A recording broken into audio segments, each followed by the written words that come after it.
Hello and welcome everyone to the OpenChain AI Working Group, February 2026. This is the Linux Foundation's antitrust policy notice, which is put up at the start of every Linux Foundation meeting. You can find more details on the URL provided here. The antitrust policy just allows more freedom to talk amongst participants of this group.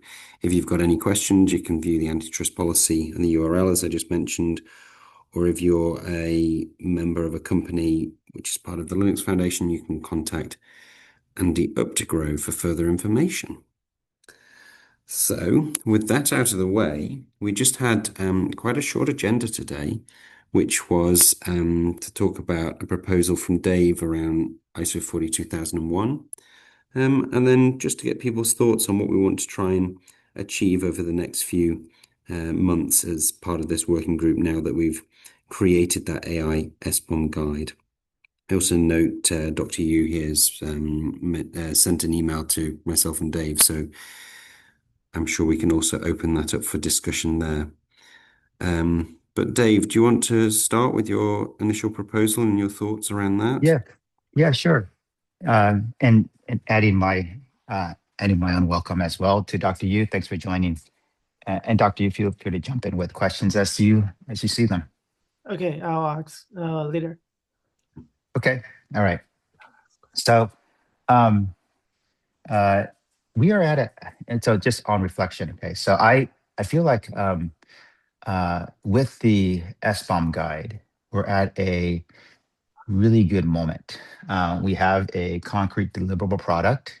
We have delivered to the ecosystem something that is of assistance, but part of the intentional design of the SBOM guide and the way that we approached, our work group is that we actually designed our work product as a component that is complementary to the existing ISO 42001. We looked at that specification. We looked at other things as well. And we identified that 42001, while good, it lacked a number of different pieces that were frankly essential to the pragmatic adoption of that standard and similar approaches like that. So NIST, the NIST RMF is another good reference, and it kind of, if I may, it kind of suffers from the same issue. Although 42001 is more practical, it doesn't really have, any like on-ramp for companies to be able to like methodically approach. And yes, there's consultants in the world that can, help with that process. But I think in the open chain way of thinking, that should not become sort of like the norm of practice. The practice really perhaps should be that a company can look at the spec and decide among the many different pieces to be worked on, which are the natural first, second, third priorities, and how are other companies doing in that area, and build an ecosystem around that. And that's one of the strengths of OpenChain. We certainly brought that from the open source side. We applied that same method to the security side, and here we are on the AI side. So the thinking here is that if folks were also in Tokyo for the Open Compliance Summit, there was a speaker there from ISO, and he specifically spoke to 42001. And in those comments, I was thinking, since we actually designed our piece to be complementary to it, since they already are working on iterating within that framework, perhaps this is a good moment for us to connect with them and see whether or not we can help in this ecosystem. And in a sense, this is an effort to prevent fragmentation, because in practice, when you implement a specification, when you implement a standard, there's going to be many ways that you implement it, and it would be nice for the ecosystem to grow in the same direction and prioritize different pieces as an industry. Because when you adopt a certain type part of a standard, it has it gets momentum if other people are doing the same thing. And there's just so much to be worked on. It would be nice to have a little bit of industry guidance as to what might be a good early stage target for adopters of the specification. We certainly prioritize that with our piece. Ours is not as, call it, as robust as 42001. We're not trying to be, but we are a scaffold, that helps build adoption. So anyway, those are my thoughts on this. And the idea is that we can bring our work product here, the SBOM guide, and open the conversation and see where that conversation leads relative to OpenChain and ISO in the context of the AIS bomb, obviously. We already have a relationship with them. I was going to say, can you just expand on that relationship, Dave? Yeah. So both the OpenChain open source standard as well as the specification for the security product, those are all pieces that are part of the ISO ecosystem. And we have a good relationship with people that actually helped us refine those specifications so that they were formatted in a way and expressed in a way that was consistent with the practice norms at ISO. And so we have, I think, a good way to, sort of continue to work with that ecosystem. We're in that ecosystem. Where we're not as well, sort of, I call it, inserted, is in the AI side. And so I think us working, call it, independently, I think is less impactful than if we were to connect with them directly. All right, so let me pause there and just invite questions about what I just talked about. Open to thoughts, open to, frankly, all thoughts in this regard.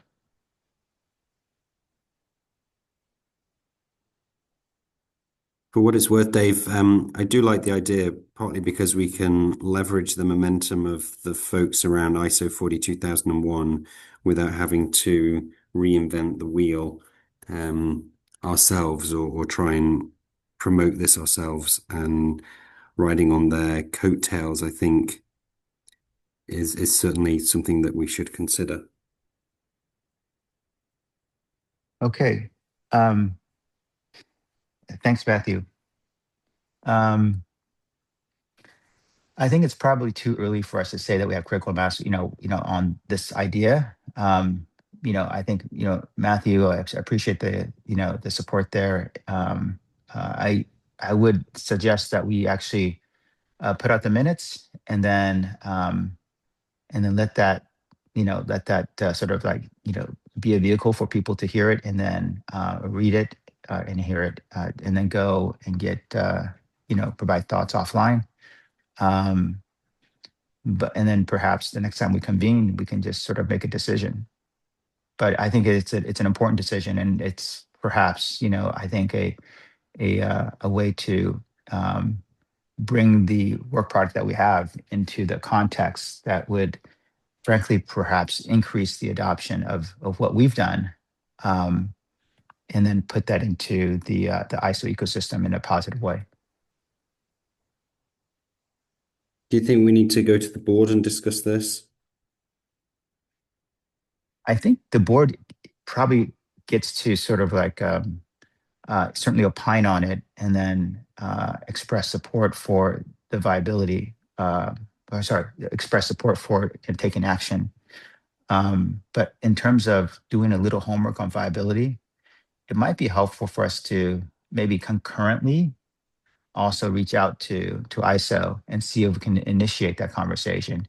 And that indication of level of receptiveness might inform, sort of our conversation here.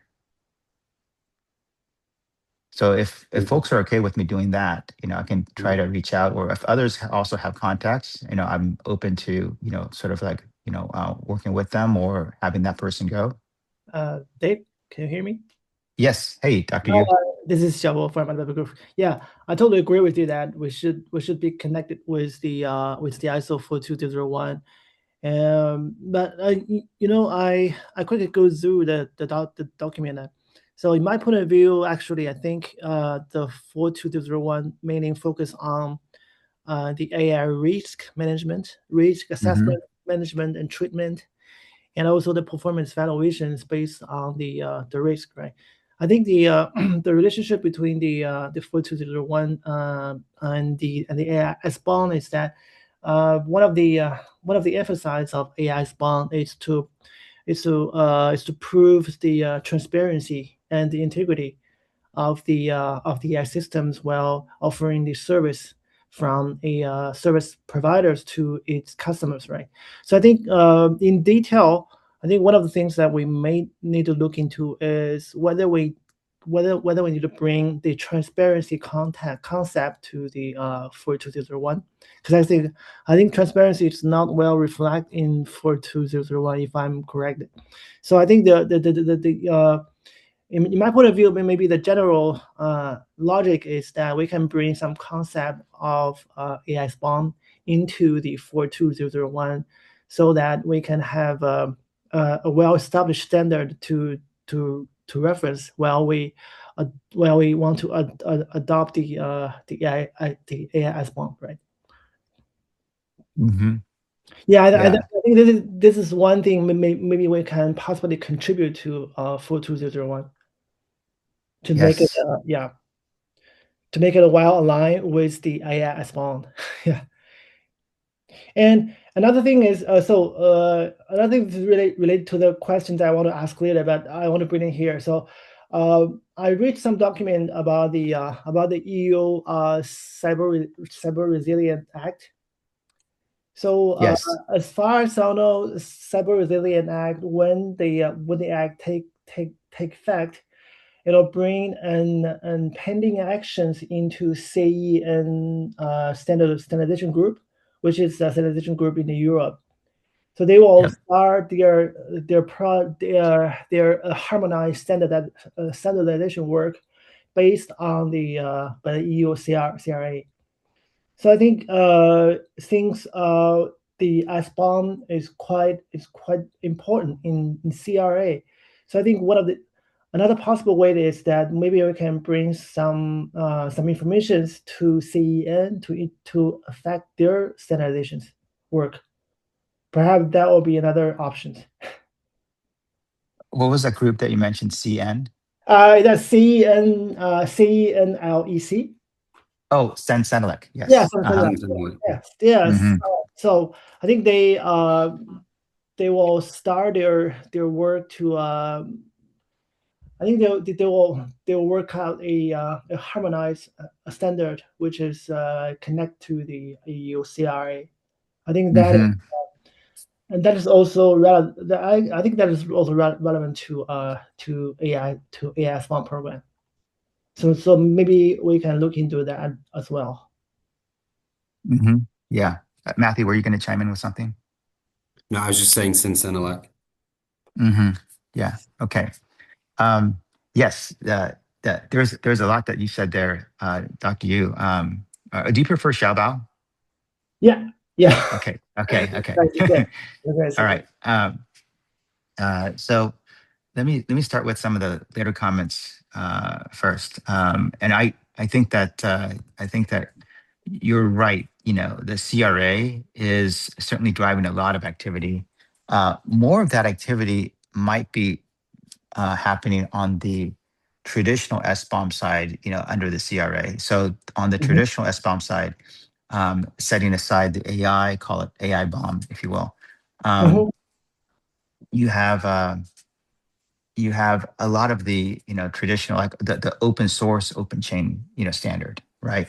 Which is our first one.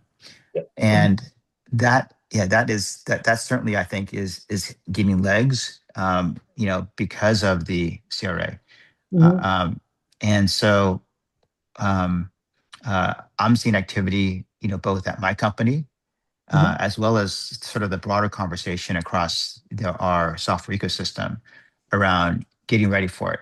people are recognizing that it is real and it is like around the corner. Yeah. So I agree. I agree that there's something that's important there, but I think that it's a little bit less on the specifically AI side. It's accelerating things on the open source side for sure.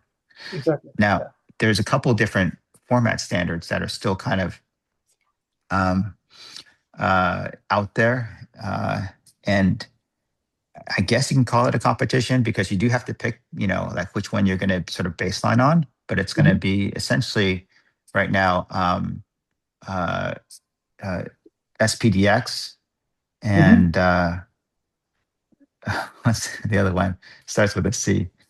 Cyclone Thank you. Something. Right. Right. Thank you. And SWID, I think, I haven't heard as much chatter about it. So it's my impression it's got a little bit less momentum. But in any case, that's certainly about the SBOM and that informing the vulnerability analysis. Yeah. I think if we like to, this is Archita. If we like to communicate with ISO, maybe one thing that can be useful is that the fact that the SPDX 3.0, right, already support some features for AI SBOM, and that specification it's already got like submitted to ISO process since December last year. So eventually, it will be like another ISO standard, and I think that probably helps the conversation with ISO as well, because in the end, it's not from somewhere else. It's within the ISO ecosystem. That's a great point. And we haven't had Kate Stewart actually join us for a little while to provide an update. Kate Stewart and a colleague of hers. She's probably now in transit back from FOSDEM. Okay. All right. I think that's a terrific idea. Matthew, what do you think about for our next meeting, having a presentation on the AI track from SPDX? I'm sure Karen would be up for that. You're going to Member Summit, aren't we? Maybe we can catch up with Kate and see if she's willing to also participate. That sounds great.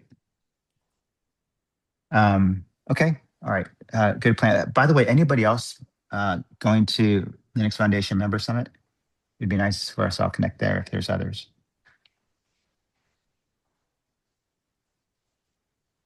Okay.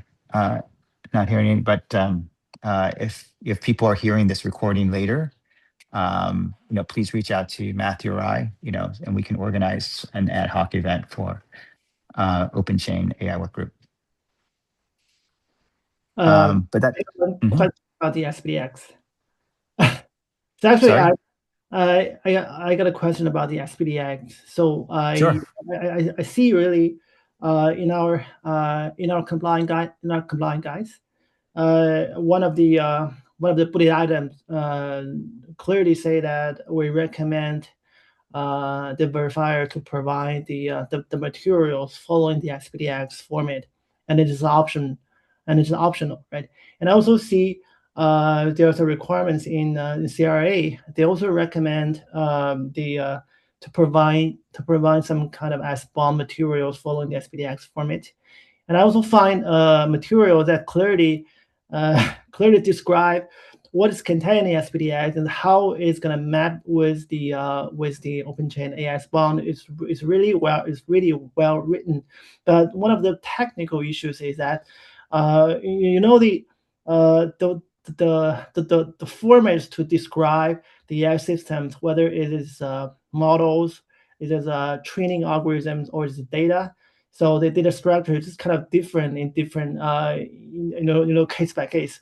I know there are some companies they can implement, they can try, they can automatically to form this kind of IceBomb materials following the SPDX format, but some can't. So my question is really if we intended to pass or to do this self certification program following the OpenChain guide. So can we follow the another format, but the element can be well mapped to the SPDX format?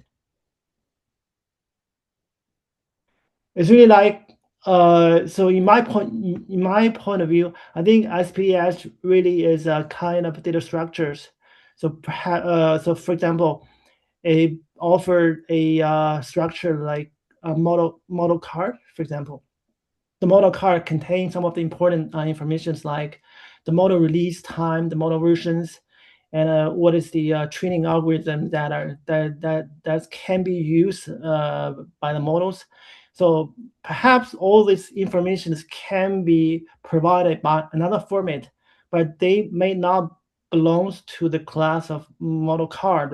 Some of the perhaps the algorithm information can be provided by another class or another object, for example. So, but actually, some of the other formats can provide the all these elements, but with really like it only has a very different format. So I'm not sure whether this is acceptable if we really have this self certification program in the OpenChain.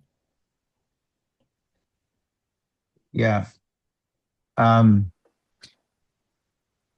not the deepest person on SPDX within my company. It's a different person, but I can sort of share some conversations I've had with Kate Yeah. on this topic that might be relevant. Yeah. Uh, so there's been a lot of work done behind the scenes on translators between formats. I see. And there's been work first done on translation of SPDX to CycloneDX. I'm not so sure about SWID, but certainly there was a dedicated effort there.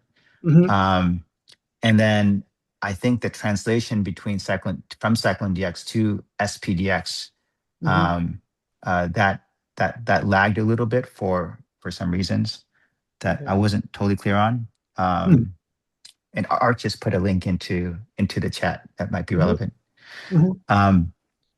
And so, but then Kate mentioned to me just actually within the last couple of months that the translation work actually had more legs, and that work was progressing actually quite well, both directions.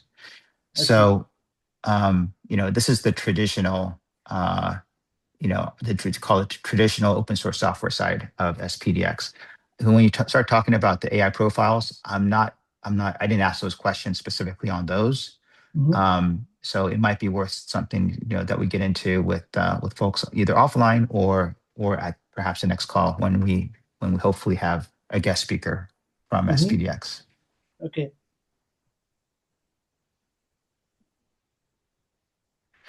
And then coming back to what you said earlier about 42001 and transparency, I do think that there's some material about transparency in 42001. It's just that I think what it lacks is the call it the pragmatism. Beyond sort of you need to what you need to do. There's a lot of the how. And there's a lot of granularity that's missing, like how much transparency, because it's not a binary thing. There's many levels of it, right? Yeah. And so I think when we start talking about how do you adopt certain parts of a specification, whether it's our iteration on top of it or whether it's part of the base specification, I think that industry viewpoint is something that could inform potentially even a drafting of revisions and future iterations of the base specification like 42001. So I agree with your comment from before. But I think in general, the 42001 only have a general, maybe have only a general description about. So if the AI system is aims to provide to customers, so what kind of things need to be transparent to the customers, but how much transparency can need to be achieved, I think this need to be considered by the OpenChain compliant guide, right? So it's like the standard mainly offered a principle, like in this Hmm. process, what kind of information should be transparent, what should not, and how this kind of transparency, how this data can be transparency, and this should be an evidence that need to be provided to the open chain. I'm not sure whether 42001 can offer such a kind of very detailed descriptions about so how much transparency can be done. But I think this can, I think we can have a discussion with that guys to see whether we can put something into 42001 in detail like that. Hmm. Yeah. Yeah, I think that would be interesting. Yep. Yeah, and also, honestly, I don't know how that group is, sort of the culture of that group, and how they may be like looking for for more industry feedback or not. But it was my impression from the Yeah, speakers. Go ahead. I think they need formal opinions. Because actually, ISO is kind of so kind of nationwide and nation level conversations. So I think Hmm. if we have some suggestion or comment, so we better have to find some experts in ISO who can offer such kind of topic or to trigger Hmm. that topic at least. But I think we have some resources in ISO to express some opinions. So if we can work out a slides or some kind of suggestion, I can talk to my guys to see whether they can express that opinions in the ISO in the ISO meeting. That would be great. Yeah, thank you. Um, okay, and then Art, did you had some comments in chat? Do you want to amplify on those? Uh, Oh, because I think we discussed a bit about the transparency elements, right? And I think like this is also the thing I put in the chat is MOF, the model openness framework. I think it's kind of interesting Hmm. as well Hmm. because at least okay, this is not the framework that you can use for the entire AI system because it's focused specifically on the level of model openness, right? Model transparency, but at Hmm. least it try to break it down, right? That like when you're talking about model transparency, right? What are the things that it can be come into the consideration, right? It can be the weight, it can be the data, it can be the instruction, the paper, the manual of use, things like that. So they try to enumerate, right, all these as a big list, and then they do a kind of classification into three classes and say that okay, if you have this element 1 to 9, for example, right, it will be considered open uh, model, right, as a class tree, right, meaning that like Mm. okay, this is like open for use, but maybe not really open for modification, right? If you like Mm. to be classified as open for modification, you need another set of elements, right? So this is more or less comparable, I would say, comparable to that NTIA minimum elements, right? And I think this can be useful if you like to thinking about the AI transparency. Yep. Yeah, that's helpful. I had the opportunity to sit down with Ibrahim, who helped, create that the model openness framework. And what you just shared, Art, is right on point. It's exactly how it's organized. A bit more context from my conversation with Ibrahim is, and he no longer runs this project. The AI at Linux Foundation and the MOF, but it was partly built to help inform the broader conversation that was pretty widespread at the time as to how open source might apply and to what degree it applies to the AI context. And there still are different views on that, but it's the model openness framework really underscores that it's a spectrum of different levels of openness, with open science, call it, the most open in the context of like what you share, right? It's like, share weights, training data sets, also like your methodologies, for how you were able to, approach the training tasks and the sequencing of the process. So that level of reproducibility is what they try to achieve at their highest level of openness.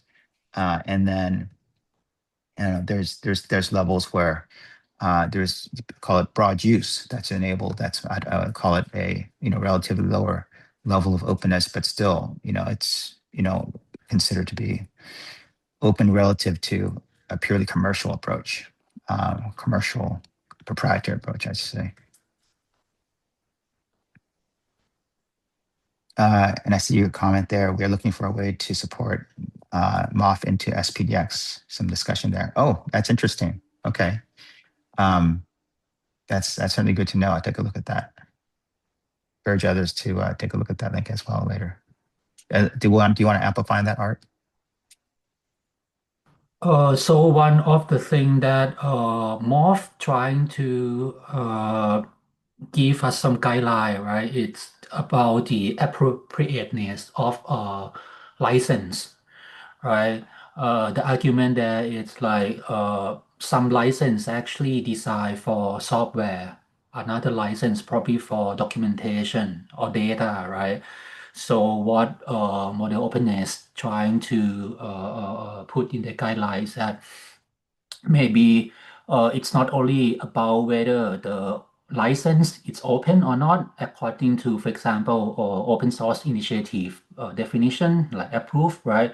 Or Free Software Foundation definition, but it also whether that license is used appropriately to the content that they're going to be applied with as well, right?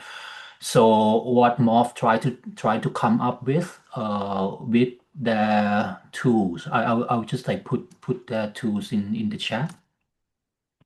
So they come up with this list and trying to say that okay, these license maybe like Apache 2.0 for example, right? It's probably more for the code, right? And maybe Creative Commons, it's probably more for the documentation, right?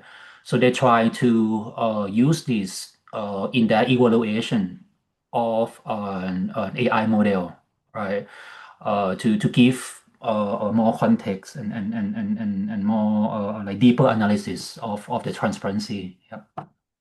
And the proposal in the SPDX issue that I just put in the chat earlier is that currently SPDX we only have the license information, but we don't really have the information about what kind of content it's suitable for this particular license, right? So the discussion is going on about that.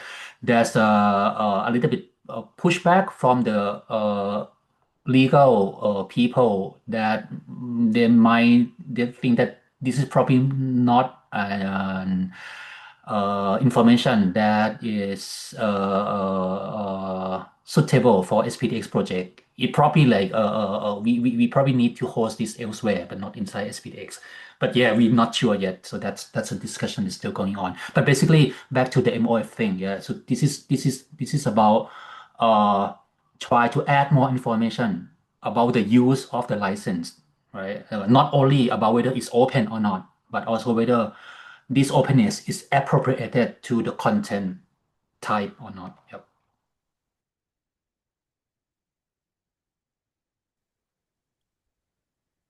Thanks, Art. That's great context, and all the more reason why we should be improving the channel with SPDX.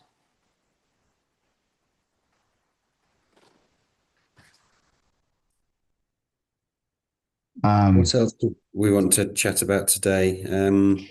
I think the other thing on the agenda is what we want to kind of achieve over the next few months. But I think from our conversation already, we have potentially guest speakers from SPDX, reach out to ISO. We've probably got some other things lined up, but again, open it up to the floor for anyone who wants to comment on what we want to try and achieve.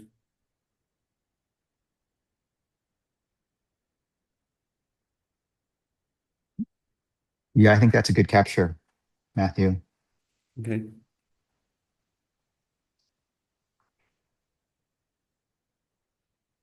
So Dave, when you're at Member Summit, when I'm at Member Summit, we'll try and catch Kate, but maybe we can just check that one of us has caught Kate if we don't, if we're not able to talk to her together.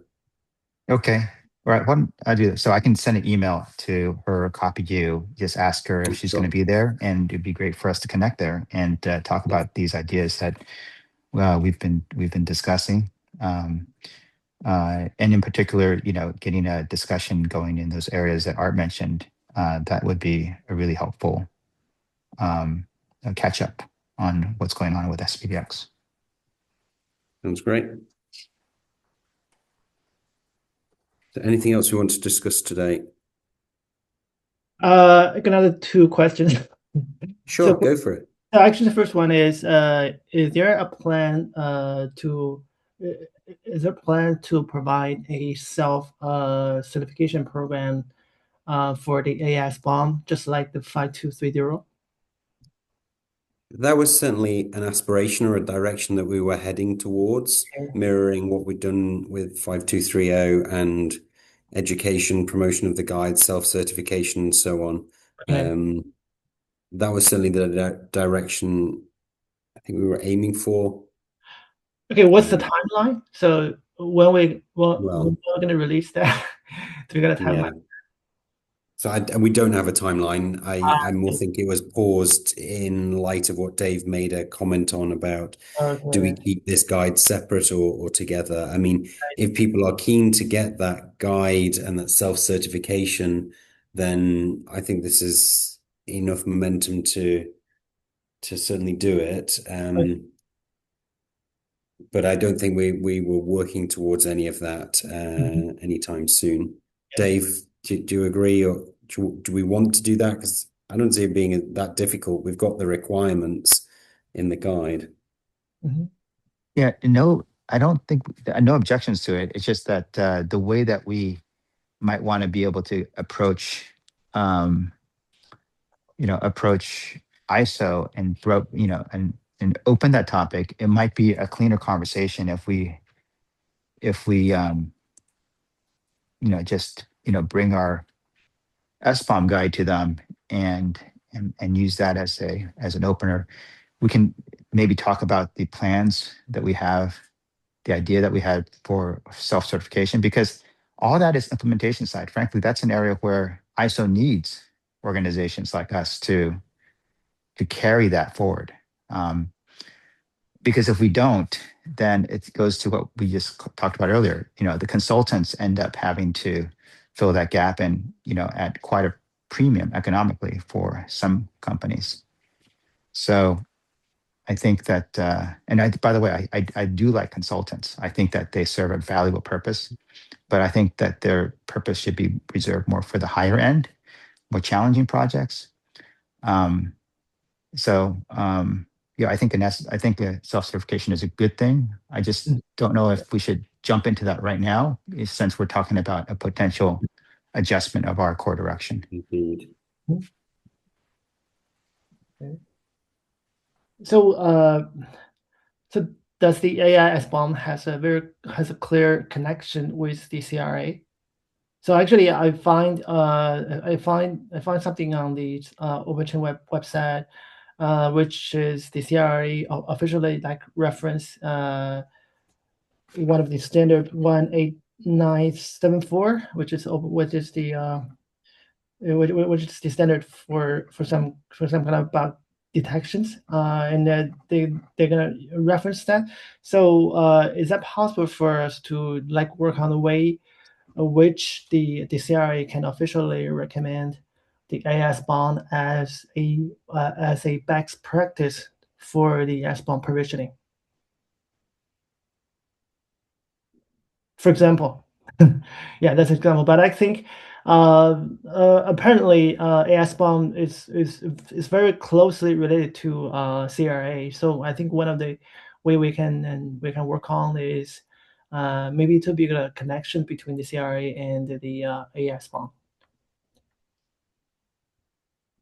I think it's more the connection's more on the traditional software bill of material side in order to be able to identify Yeah. components that have vulnerabilities, Yeah, but right? actually, So the CRI that doesn't really have a clear line to differentiate the traditional digital products or AI products, right?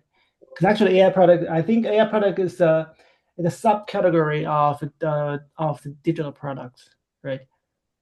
So I think now more companies are offering their AI services and their products. So I think they are very willing to get this passed by the CRA, which is I think is one of the hot topic even in Europe. yeah, um, I haven't quite connected that in my mind yet, and that goes to a little bit of my own thinking on I see. security vulnerabilities in this area. I Mm-hmm. can share my thinking about that, and see if folks agree or not agree. I see. Yeah. Uh, in a nutshell, when you start talking about like security of call it IoT devices, Mm-hmm. uh, things that are sort of consumer facing electronics, Mm-hmm. you're mostly traditionally talking about um, uh, a vulnerability analysis where something is some intruder can get access to some function that they're not supposed to get access to. Yeah, And exactly. when you start talking about things in a very generalized sense, the idea, and I think that a lot of what we're talking about is the context of not just traditional AI, but it's very informed by LLMs. And so when you start talking about jailbreaking, let's say an LLM, that's tricking it to essentially deliver results that that the designers of the model were hoping to not have delivered through the model. Mm-hmm. And that's more like access to, call it, features that are latent in the model that they wish they had blocked. So in other words, it's less about affecting um, the integrity of the device itself. It's more about delivering output that was not desired. Okay. Uh-huh. Um, Okay. so I differentiate, the in the context of the CRA, the call it the prompt jailbreaking, uh, line of security vulnerabilities as from the traditional line of security vulnerabilities that I think the CRA is more targeting. And Uh-huh. so that's why I keep tilting the conversation back to the traditional S bombs, and it's going to be, I think, a little bit less on the AI bomb, at least the way that I'm reading it right now, and the way I'm thinking about it. I could be wrong, but Yeah. that's the way I'm thinking about it. But if you look at the ML comments, the ML perf, they really they're having a AI Luminate benchmark, which is really to look at the jailbreaking, which is Hmm. possibly happening in an LLM or even agentic systems. So, for example, Yes. now actually, if you look at the industry itself, so actually the MCP is quite hard. So MCP and also the A2A protocol. So there's a lot of risk that happen in the A2A and the MCP context. So for example, if we have a lot of malicious tool, and if the agent occasionally call one of the malicious tool, it may cause some kind of jailbreaking because they will maybe download some kind of viruses to just break the models, or just to import some unnecessary system prompts, or some kind of a malicious prompts, or some kind of informations that could really affect the LLM itself. And when people using the LLM, when they ask questions, the LLM doesn't really work as a normal. They may come up with a very malicious or some kind of harmful response or some answers. So I think that's kind of a jailbreaking things that happen in the LLM context.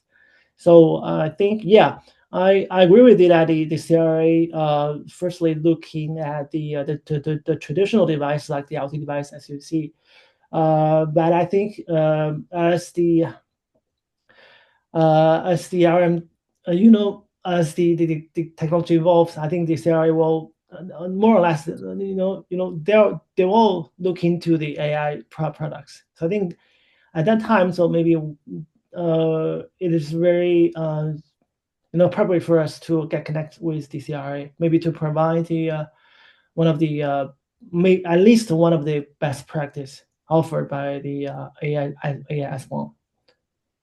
Mm-hmm. Yeah. Yeah. Yeah. It's certainly possible it could evolve that direction. Yeah.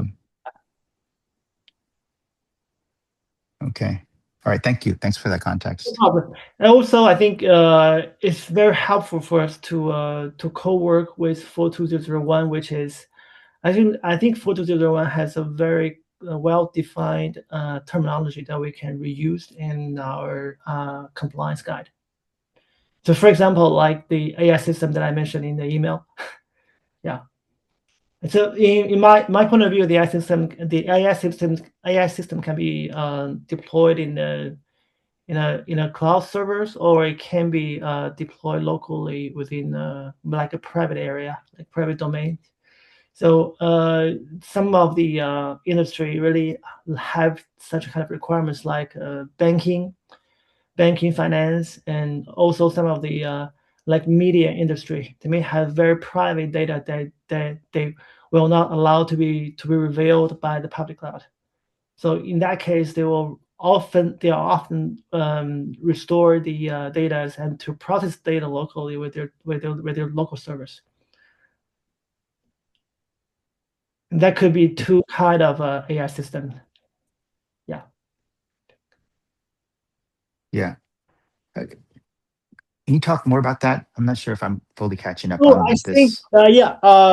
So now the AI system, I think we have two type of AI systems. The one is, so if you look at the Google, Amazon, so they have their large language model deployed on their public cloud, so people can, so if there's a customer jumping, they can have SLA with Amazon's or with Google's, and they can call the API.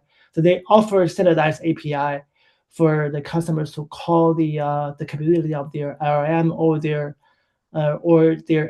agent. Also, they may offer the agentic development platforms in which the customer can use the API to build up their own agent. But all these capabilities are offered by the public cloud, by the API invocations. Mm-hmm. This is one case, but another case is, so some companies may not willing to call the public API, because if you want to use the API, apparently you need to offer your private data in the public cloud to train the models, so that you can have a well-trained models to serve your vertical customers. But some of the data really very critical, very confidential. So in this case, some of the customer may want to buy some localized server, or only on maybe a very bare servers which have a very which does not really have the connection with the outside world. So in that case, the people buy this kind of individual servers and they put their models into the servers. So perhaps they use the open source large language model from scratch, and they use their data to train, to fine tune that model, and they deploy that locally with their servers, so that the data will never revealed revealed to the outside. So that is another very typical use case we captured currently. Yeah. So I think in that case, the second one, in my point of view, the second case need to be regarded as an AI system as well. Yeah. Yes, I agree. So the internal captive system is it's nevertheless an AI system, right? And even if it's let's say deployed just internally across the enterprise behind a firewall, you still have Exactly. users, you still have Yeah. employees that are using it. Exactly. Yeah. Hmm. Yeah, and don't you think that a lot of the risk of disclosure of private data that is used to train it, the way that I hear the cloud companies express this, and address this risk is, they offer a tenant, and that tenant is it's still in the cloud, but there's no intermixture.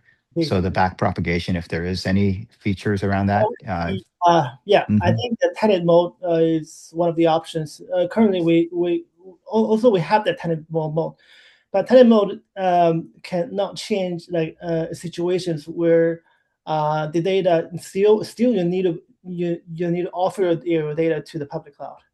So there always have a possibility that the tenant system has some some bugs or some errors that can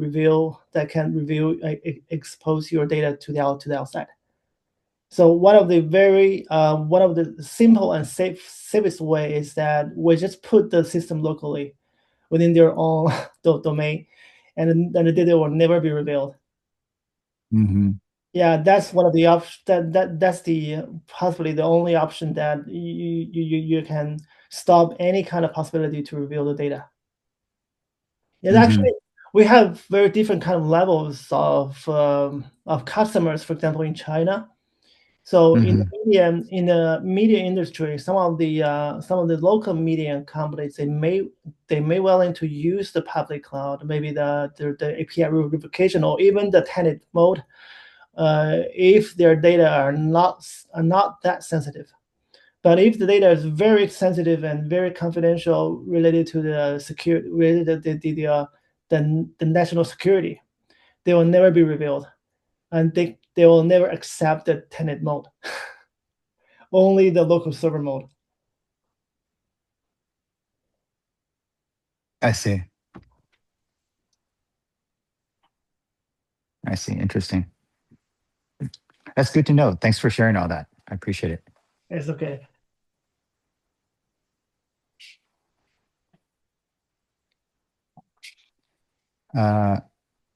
Okay, so I think we lost Matthew. Let me just check. Any more topics? Any more items that people wanted to raise? That's all from me. Okay. All right. Cool. This has been a very good conversation.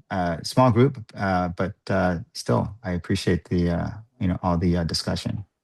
And Matthew and I will follow up. As we discussed. Mhm. All right. Appreciate it, guys. All right. Take care. Okay. Thank you, Dave. Thank you. Thanks. Thanks. Thank you. Bye bye. Thanks. See you. Bye-bye. Thank you. Bye. Bye-bye. Talk to you next time. That's good.